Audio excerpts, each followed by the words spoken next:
Veamos los versos del 16 al 18 de Juan capítulo 12. Jesús dice: Yo rogaré al Padre y os dará otro consolador. Note que en la Biblia la palabra consolador está con mayúscula, porque se refiere a otra persona, para que esté con vosotros para siempre, el Espíritu de verdad, al cual el mundo no puede recibir, porque no le ve ni le conoce. Pero vosotros le conocéis, porque mora con vosotros y estará en vosotros. No os dejaré huérfanos, vendré a vosotros. Cuando Jesús dijo vendré a vosotros, no está hablando de lo que nosotros llamamos la segunda venida de Jesucristo. Él está hablando de la venida del Espíritu Santo a nuestras vidas. El Espíritu Santo iba a venir y Jesús dijo: soy yo el que estoy viniendo. Porque Cristo y el Espíritu Santo no pueden ser separados. La mejor definición que sé del Espíritu Santo, o una buena definición, es Cristo en el cristiano. Él debe morar en el creyente. Note lo que dice el versículo: os daré otro consolador para que esté con vosotros para siempre, porque mora en vosotros y estará en vosotros. La palabra morar es una palabra interesante. Significa tomar residencia permanente. Ron Dunn, que ya está en el cielo, fue uno de mis queridos amigos y uno de los mejores predicadores que he conocido. Él solía decir algo que yo frecuentemente lo cito. Él decía: nuestro corazón no es un hotel, con la hora de salida a las 12 del día, el día domingo.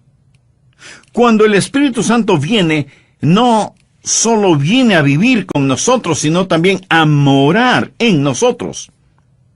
Jesús también dijo: no os dejaré huérfanos, vendré a vosotros. En otras palabras, dice que no vamos a ser como huérfanos, o sea, como niños cuyos padres se han muerto. Usted no va a ser como un niño de la calle, y la promesa de Jesús es que Él vendrá para morar con nosotros permanentemente.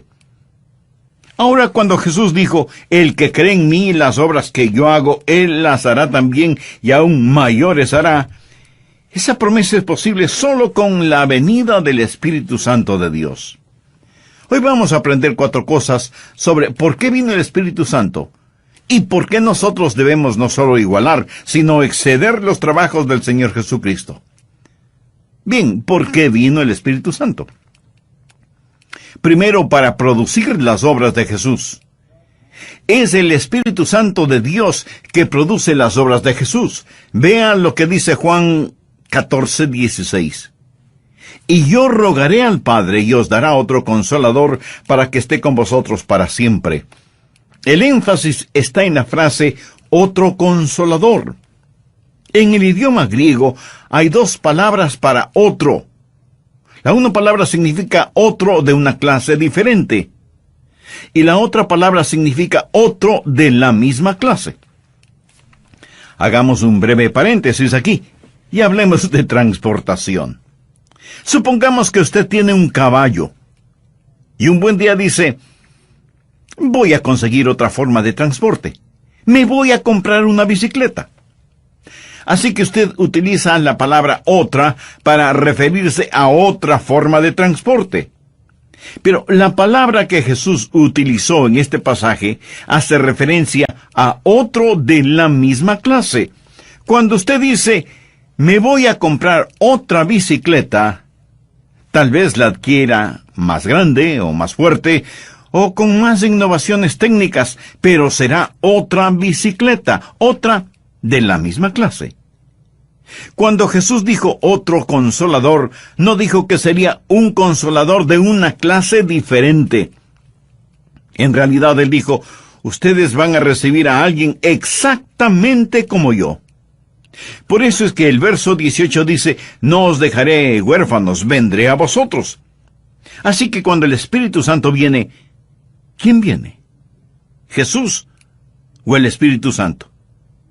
Pues ambos, no hay distinción. El Espíritu Santo es Cristo en el cristiano. ¿Por qué Jesús dijo: las obras que yo hago, ustedes también las harán? porque Jesús, de acuerdo a su promesa, siempre las estará haciendo. Y como Él mora en nosotros permanentemente por medio del Espíritu Santo de Dios, nosotros también las haremos. Cuando era joven, leí un librito titulado ¿Qué haría Jesús? A lo mejor usted también lo ha leído. Y los que no lo han leído preguntarán, ¿de qué trata ese librito? Bien, se trata de que un día un grupo de personas se pusieron a pensar ¿qué haría Jesús frente a determinadas situaciones cotidianas? Me gusta la intención de la pregunta, y en un sentido, todos deberíamos hacernos la misma pregunta, pero real y filosóficamente, si lo piensa bien, hay algunos problemas con esa pregunta. En primer lugar, implica que nosotros sabemos lo que haría Jesús, y Él nos puede sorprender. Jesús siempre sorprendía a la gente. No piense que usted puede saber y determinar lo que haría Jesús. En segundo lugar, presupone que si sabemos lo que Jesús haría, nosotros también podríamos hacerlo. Y quiero decir, todo lo que tenemos que hacer es conocer lo que Él haría al enfrentar ciertas situaciones y nosotros proceder de la misma manera. Ahora escúcheme con atención. Nadie puede ser Jesús, sino Jesús. Y si nosotros pudiéramos determinar lo que Jesús haría, probablemente haríamos lo bueno siempre. ¿No le parece? Pero lo que nosotros hiciéramos no sería más que una pequeña y barata imitación de hojalata y estaríamos tropezándonos cada paso tratando de hacer lo que Jesús haría. Algunos hacen la pregunta, ¿qué haría Jesús si estuviera aquí? Parece que esas personas olvidan que Jesús está aquí. Él no está allá lejos, en algún lugar del cielo, mirándonos a través de las nubes y diciendo, hagan lo que puedan. No. Su promesa sigue siendo válida. Vendré a vosotros, moraré en vosotros. Por lo tanto, la vida cristiana no es vivida por usted, es vivida por Cristo en usted. Hay una sola persona que ha vivido totalmente la vida cristiana, y su nombre es Jesús. Y si usted vive plenamente la vida cristiana, no se sienta orgulloso de eso, porque no es que usted la esté viviendo, sino que Jesucristo, quien mora en usted, vive la vida cristiana en su vida. Ese es el secreto. Él está aquí para hacer el trabajo que necesita ser hecho. Y por eso dijo, el que cree en mí, las obras que yo hago, él también las dará. ¿Por qué? Porque vendré a vosotros, porque moraré en vosotros. Yo soy el que produce esas obras en vosotros. Es necesario entender que fue mejor que Jesús se fuera al cielo para que enviara al Espíritu Santo. Muchos de nosotros pensamos que hubiera sido maravilloso si hubiéramos vivido en siglos pasados, cuando Jesús estuvo aquí en la tierra, caminando y ministrando en las playas de Galilea. Pero permítame decirle, mi amigo, que nosotros tenemos ventajas sobre Pedro, Pablo, Mateo, Santiago, Bartolomé y todos los demás. Tal vez intelectualmente no lo creemos así, pero es la verdad, y se lo voy a probar. Por favor, busque Juan 16:7.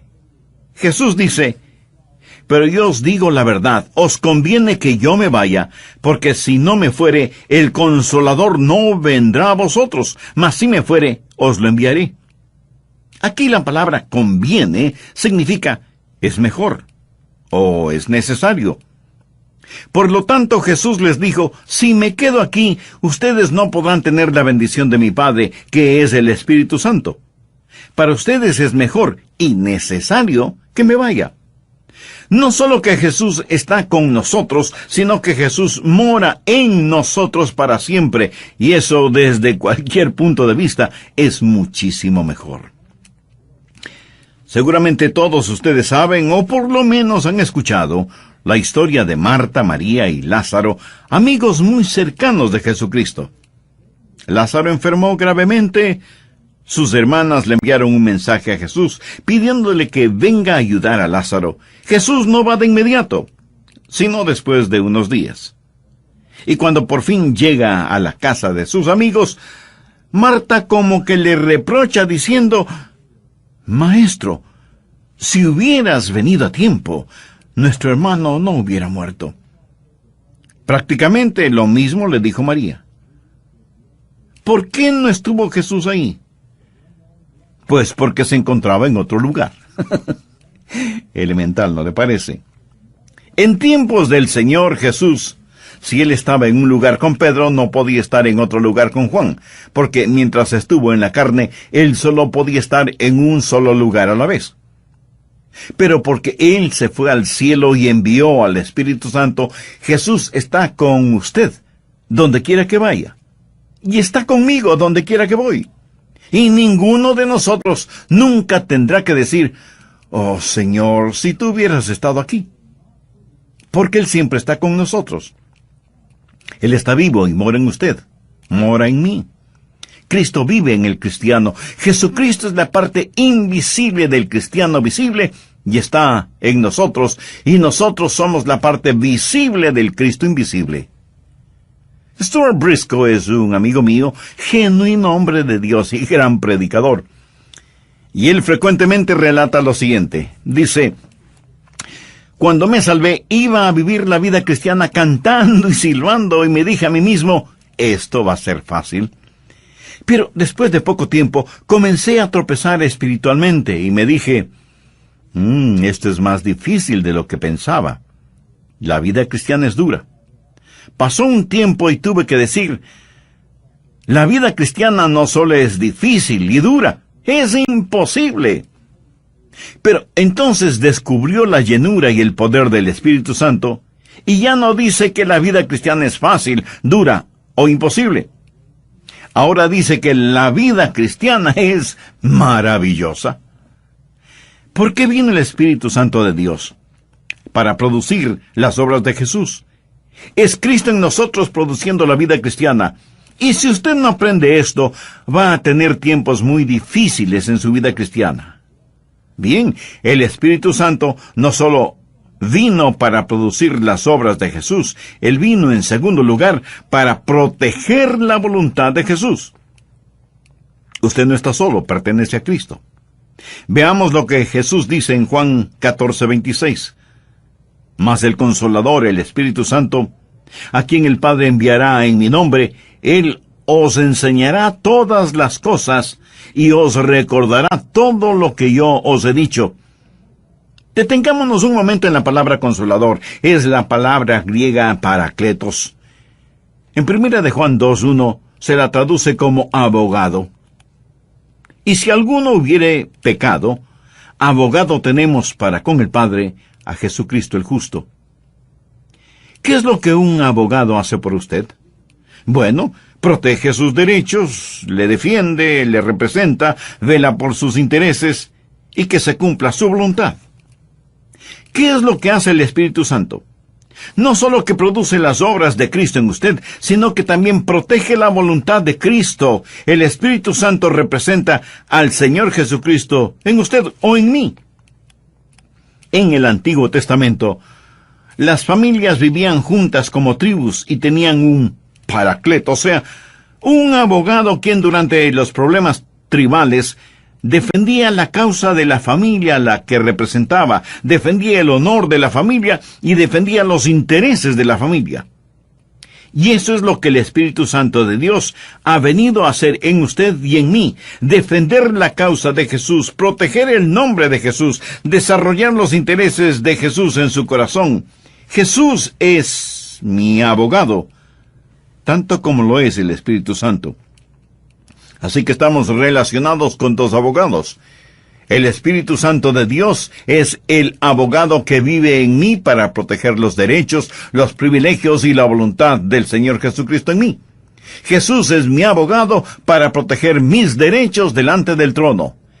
Y si alguno hubiere pecado, abogado tenemos para con el Padre, a Jesucristo el justo.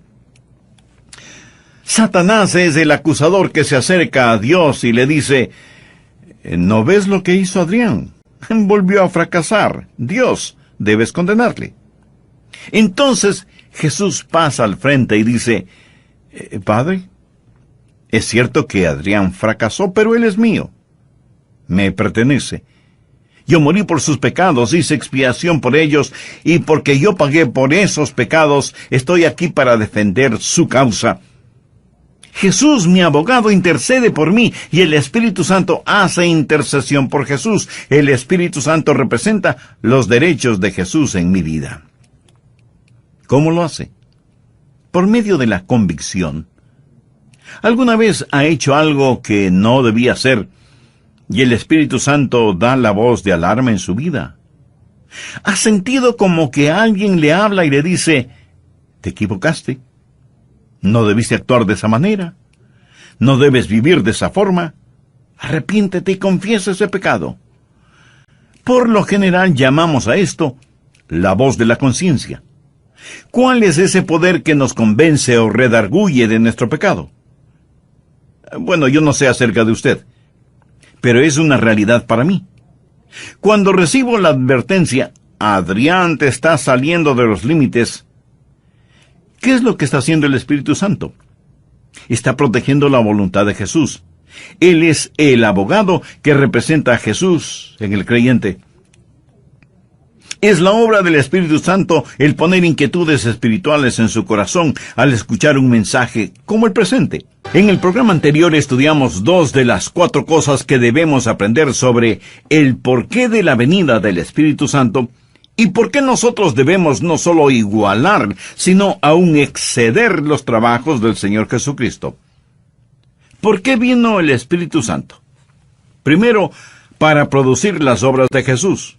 Es el Espíritu Santo de Dios que produce las obras de Jesús. Vean lo que dice Juan 14:16. Y yo rogaré al Padre y os dará otro Consolador, para que esté con vosotros para siempre. El énfasis está en la palabra otro Consolador. En el idioma griego hay 2 palabras para otro. La una significa otro de una clase diferente y la otra significa otro de la misma clase. En segundo lugar, para proteger la voluntad de Jesús. Usted no está solo, pertenece a Cristo. Veamos lo que Jesús dice en Juan 14:26. Mas el Consolador, el Espíritu Santo, a quien el Padre enviará en mi nombre, Él os enseñará todas las cosas, y os recordará todo lo que yo os he dicho. Detengámonos un momento en la palabra consolador. Es la palabra griega parakletos. En 1 de Juan 2:1 se la traduce como abogado. Y si alguno hubiere pecado, abogado tenemos para con el Padre, a Jesucristo el justo. ¿Qué es lo que un abogado hace por usted? Bueno, protege sus derechos, le defiende, le representa, vela por sus intereses y que se cumpla su voluntad. ¿Qué es lo que hace el Espíritu Santo? No solo que produce las obras de Cristo en usted, sino que también protege la voluntad de Cristo. El Espíritu Santo representa al Señor Jesucristo en usted y en mí. ¿Cómo hacer lo imposible? Usted recibe el Espíritu Santo de Dios cuando recibe a Jesucristo. Y el Espíritu Santo en usted producirá las obras de Cristo y protegerá la voluntad de Cristo. En tercer lugar, le ayuda a percibir las palabras de Cristo. Usted necesita entender a Jesús, y el Espíritu Santo en usted le ayuda a percibir, a darse cuenta de las palabras de Cristo. Veamos lo que dice Juan 14:26. Mas el Consolador, el Espíritu Santo, a quien el Padre enviará en mi nombre, Él os enseñará todas las cosas y os recordará todo lo que yo os he dicho. Ahora busquemos Juan capítulo 16, los versos 12 y 13. Aún tengo muchas cosas que deciros, pero ahora no las podéis sobrellevar. Pero cuando venga el Espíritu de verdad, Él os guiará a toda verdad, porque no hablará por su propia cuenta, sino que hablará todo lo que oyere, y os hará saber las cosas que habrán de venir. Gracias a Dios que puedo percibir las palabras de Cristo, porque el Espíritu Santo de Dios es mi Maestro, que vive en mí, y me ayuda a entender las cosas que no entiendo. Yo no podría estudiar para predicar a menos que pueda orar. Frecuentemente, sentado junto a mi escritorio, oro y digo, querido Dios, enséñame. Y repito lo que dice ese hermoso himno: Señor, abre los ojos de mi corazón y ayúdame a entender todo lo que tu Santo Espíritu me enseñe. Por favor, busque 1 Corintios 2, desde el verso 9 al 14. Antes bien, como está escrito, cosas que ojo no vio, ni oído oyó, ni han subido en el corazón del hombre, son las que Dios ha preparado para los que le aman. Lo que el apóstol está diciendo es que hay verdades espirituales que usted simplemente no las entiende solo leyéndolas u observándolas. Hay ciertas cosas que usted no comprende solo escuchándolas. Hay cosas que no puede entenderlas emocionalmente. Ahora, note lo que dice desde el verso 10. Pero Dios nos las reveló a nosotros por el Espíritu, porque el Espíritu todo lo escudriña, aún lo profundo de Dios. Porque, ¿quién de los hombres sabe las cosas del hombre, sino el Espíritu del hombre que está en él? Usted no me conoce a mí como me conozco a mí mismo. Y yo no le conozco a usted como usted mismo se conoce. Pero note, porque ¿quién de los hombres sabe las cosas del hombre, sino el Espíritu del hombre que está en él? Así tampoco nadie conoció las cosas de Dios, sino el Espíritu de Dios. Solo Dios conoce a Dios. Y nosotros no hemos recibido el espíritu del mundo, sino el Espíritu que proviene de Dios, para que sepamos lo que Dios nos ha concedido. Supongamos que yo pudiera poner mi espíritu dentro de usted. Entonces usted me entendería a la perfección, ¿verdad? Lo que Dios ha hecho es tomar su Santo Espíritu y ponerlo dentro de nosotros, y por eso podemos conocer a Dios. Y nosotros no hemos recibido el espíritu del mundo, sino el Espíritu que proviene de Dios, para que sepamos lo que Dios nos ha concedido, lo cual también hablamos, no con palabras enseñadas por sabiduría humana, sino con las que enseña el Espíritu, acomodando lo espiritual a lo espiritual. Pero el hombre natural no percibe las cosas que son del Espíritu de Dios, porque para él son locura, y no las puede entender, porque se han de discernir espiritualmente. Es muy difícil que el hombre natural pueda entender las cosas del Espíritu de Dios, a menos que sea guiado por el Espíritu Santo de Dios. Creo que sería más fácil que un perro aprendiera ópera. Así, el trabajo del Espíritu Santo es producir las obras de Cristo, proteger la voluntad de Cristo y percibir las palabras de Cristo. Entonces sabemos que la única manera de conocer y verdaderamente entender todas estas cosas es teniendo el Espíritu Santo de Dios en nosotros. Esto es importantísimo. Esa es la razón por la cual Jesús se vuelve íntimo y precioso para nosotros. Sabemos cosas que el mundo no puede saberlas, porque tenemos en nosotros la presencia del querido Espíritu Santo de Dios.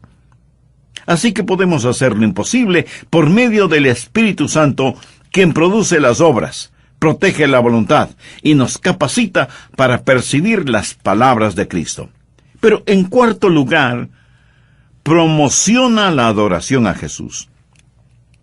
En Juan 16:14 leemos, Él me glorificará, porque tomará de lo mío y os lo hará saber. ¿Qué es lo que el Espíritu Santo de Dios hace en mí? Glorifica al Señor Jesucristo.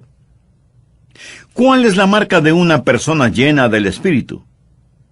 Que hable en lenguas, realice milagros o pueda revelar misterios divinos. Con respecto a las opiniones diferentes a las mías en este asunto, debo decir que la genuina marca de una persona llena del Espíritu Santo de Dios, es que siempre glorifica a Jesucristo. El ministerio del Espíritu Santo es glorificar a Cristo. Ahora, permítame darle una palabra de advertencia. Cuídese de cualquier movimiento religioso que tiene al Espíritu Santo como la figura principal. Y con esto no estoy denigrando el ministerio del Espíritu Santo, porque, como ya lo he dicho, Él es Cristo en el creyente. Pero algunos ministerios, de alguna manera, parecen que han cambiado el énfasis. Es como si dijeran, ahora que ya tienen a Jesús, es necesario que vayan al Espíritu Santo. A veces la gente me pregunta, Pastor Rogers, ¿ha recibido usted la segunda bendición? Y yo pienso, ¿qué quieren decir ellos con esto de la segunda bendición? ¿Es que las bendiciones de Dios vienen enumeradas? Creo que por lo general ellos quieren decir si yo hablo en lengua, si realizo sanaciones, si profetizo y cosas por el estilo. Pero respondo, oh sí, la he recibido. Y ellos se entusiasman y me urgen, pastor, cuéntenos al respecto. Y yo les digo, la segunda bendición es descubrir lo que tiene la primera, cuando recibí a Cristo. Pero también he recibido la tercera bendición, que me ayuda a descubrir lo que no descubrí en la segunda. Le puedo asegurar que ellos no esperaban ese tipo de respuesta. Escúcheme atentamente lo que voy a decir. Usted puede profundizar en el conocimiento de Jesús, pero jamás puede ir más allá de Jesús.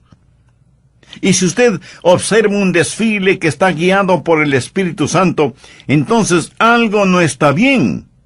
Pero si usted ve al Espíritu Santo estar a un lado en el desfile, señalando a Jesucristo, entonces algo está muy bien. Déjeme aclarar que de ninguna manera estoy haciendo de menos al Espíritu Santo de Dios. Estoy hablando de ser lleno del Espíritu Santo. Estoy diciendo que Jesús es glorificado por el Espíritu Santo. Una persona llena del Espíritu Santo o una iglesia llena del Espíritu Santo buscará siempre glorificar al Señor Jesucristo. De eso se trata todo. Usted nunca puede ir más allá de Jesús. Y el Espíritu Santo vino para promocionar la adoración a Jesús.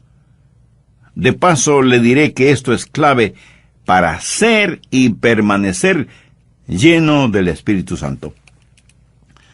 Algunas veces los creyentes oran diciendo, querido Dios, lléname con tu Santo Espíritu. Y si Dios les preguntara, ¿por qué quieres ser lleno de mi Santo Espíritu? Entre las varias respuestas, algunos podrían decir, ¿por qué quiero ser un gran predicador de tu palabra? ¿O porque quiero entender totalmente tu palabra? ¿O porque deseo ganar muchas almas para Cristo? ¿O porque quiero vivir una vida más santificada? Y Dios contestará, eso no me interesa demasiado. Pero si usted dice, Dios, lléname con tu Santo Espíritu para que Cristo sea glorificado en mi vida, Dios le dirá, ¿eso es lo que quieres? Pues yo también quiero glorificar a mi Hijo. Ven, hagámoslo juntos.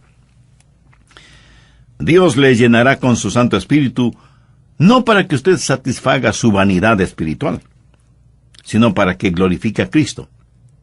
Y en el proceso a lo mejor usted llegue a ser un gran predicador de la palabra, o se vuelva un dedicado erudito bíblico, o un incansable ganador de almas, y viva una vida totalmente santificada.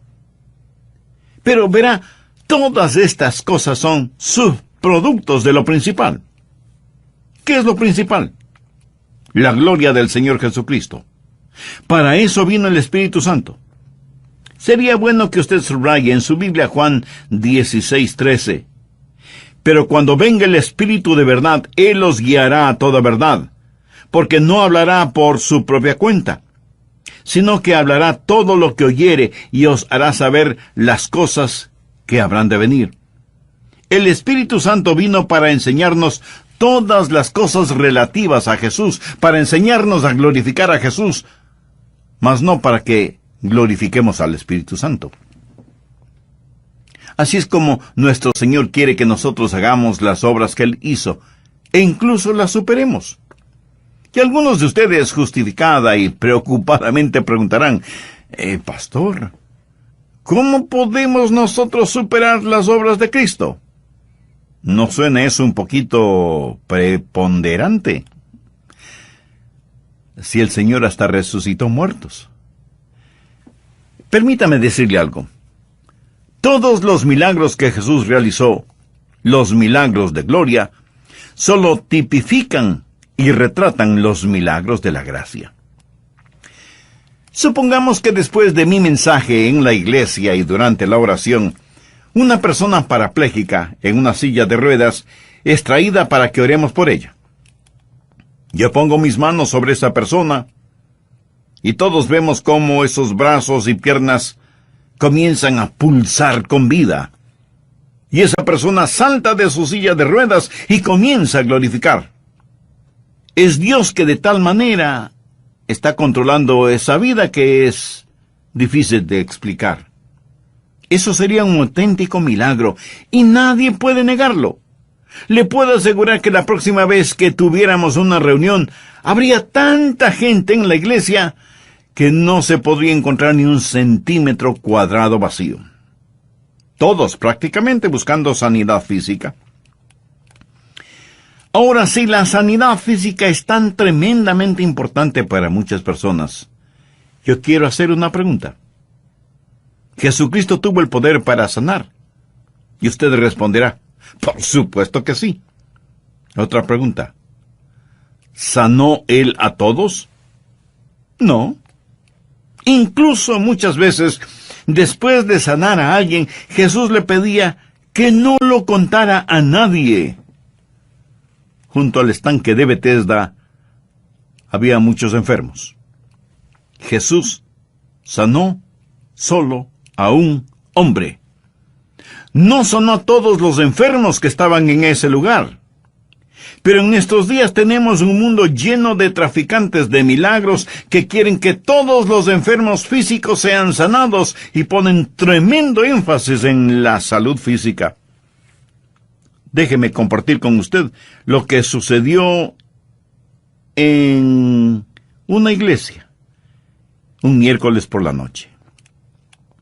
Una preciosa jovencita, como de 12 años de edad, en una silla de ruedas fue traída al frente, no para pedir que Dios la sanara. Ella me dijo, Pastor, quiero entregar mi corazón a Jesús. Ni siquiera puedo describir cómo bendijo mi ser el escuchar a esa niña hablar de su fe en Cristo. Y fue un milagro mayor esa muchacha entregando su corazón a Jesús que aquel parapléjico que se levantó de su silla de ruedas. Y si usted me pregunta por qué, le diré por qué. Para que Jesús sane a un enfermo, Él simplemente tiene que decir, sánate. Pero para salvar a esa jovencita, Él tuvo que morir en agonía y sangre. Su sangre fue derramada para salvar espiritualmente, aunque uno esté enfermo físicamente.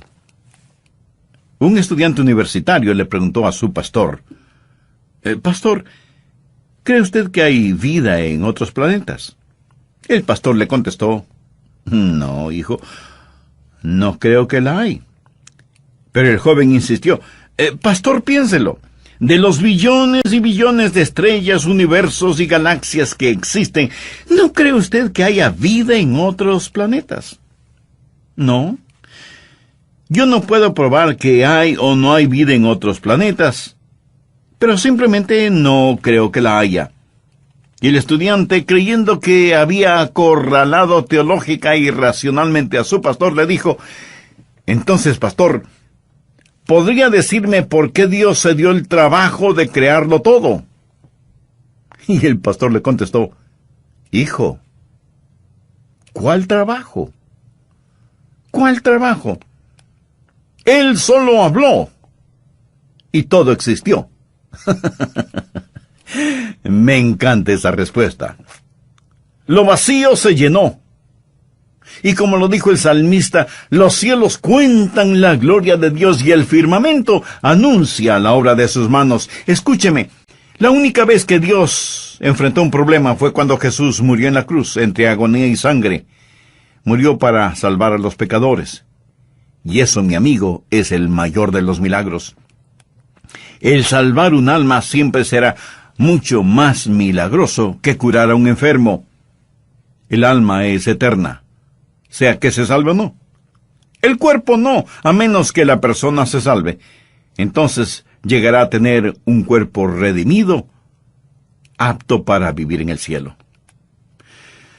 Bueno sería pedir que el Espíritu Santo de Dios realice un trabajo fresco en cada uno de nosotros.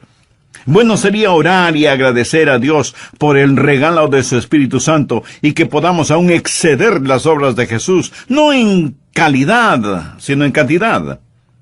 Permítame terminar este mensaje con una oración. Gracias, Señor y Dios, por tu palabra. Séllala en nuestros corazones. Santo Espíritu de Dios, tú eres Cristo en mí, y quiero someterme totalmente a ti.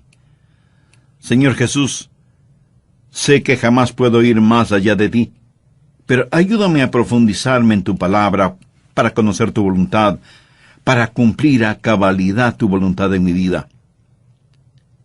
Oro también por quienes nos escuchan y que han hecho su propia oración, recibiendo a Cristo en sus corazones como el Salvador y Señor de sus vidas. Oro con acción de gracias, en el nombre de Cristo. Amén.